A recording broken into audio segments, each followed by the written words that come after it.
नमस्ते, प्रणाम। मैं आप लोग को माता रानी के भजन लेकर आई हूँ। भजन पसंद आएगा तो लाइक सब्सक्राइब शेयर जरूर करिएगा। कि दुआरा पखाड़ा बा पुजड़िया केवड़िया खोलाए मैया। दुआरा पखाड़ा बा पुजड़िया केवड़िया खोलाए मैया। केवड़िया खोलाए मैया, केवड़िया खोलाए मैया। दुआरा पखाड़ा बा पुजड़िया केवड़िया खोलाए मैया। मैया दुआरे कयांदा पुकारे, मैया दुआरे कयांदा पुकारे। आंधा के दे नयनवा केवड़िया खोला ए मैया।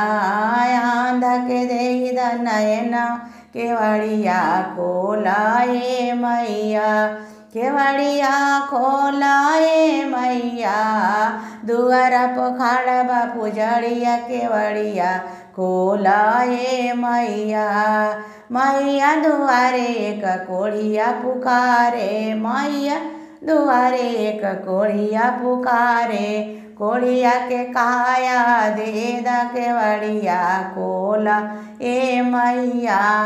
कोढ़िया के काया दे द केवड़िया खोला ए मैया। केवड़िया खोलाए मैया, केवड़िया खोलाए मैया। दुआरा पखाड़ा बा पुजड़िया केवड़िया खोला ए मैया। मैया दुआरे एक बाजन पुकारे, मैया दुआरे एक बाजन पुकारे। बाजन के बालक दे द केवड़िया खोला ए मैया। बाजन के बालक दे द केवड़िया खोला ए मैया। दुआरा पखाड़ा बा पुजड़िया केवड़िया खोला ए मैया। केवड़िया खोला ए मैया, केवड़िया खोला ए मैया। दुआरा पखाड़ा बा पुजड़िया केवड़िया खोला ए मैया।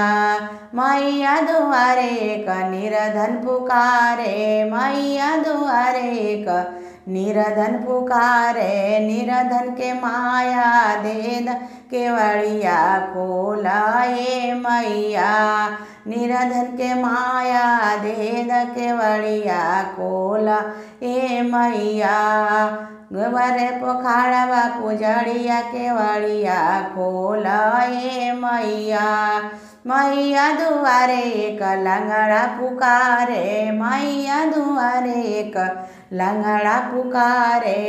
लंगड़ा के पैर दे द केवड़िया खोला ए मैया। लंगड़ा के पैर दे द केवड़िया खोला ए मैया। केवड़िया खोला ए मैया, केवड़िया खोला ए मैया। दुआरा पखाड़ा बा पुजड़िया केवड़िया खोला ए मैया। मैया दुआरे एक, मैया दुआरे एक निर्धन पुकारे, मैया दुआरे एक निर्धन। निर्धन के धनवा दे द केवड़िया खोला ए मैया। मैया दुआरे सब भक्त पुकारे, मैया दुआरे सब भक्त पुकारे। भगतों के दर्शन दे द केवड़िया खोला ए मैया। भगतों के दर्शन दे द केवड़िया खोला ए मैया। केवड़िया खोला ए मैया, केवड़िया खोला ए मैया। दुआरा पखाड़ा बा पुजड़िया केवड़िया खोला ए मैया। दुआरा पखाड़ा बा पुजड़िया केवड़िया खोला ए मैया।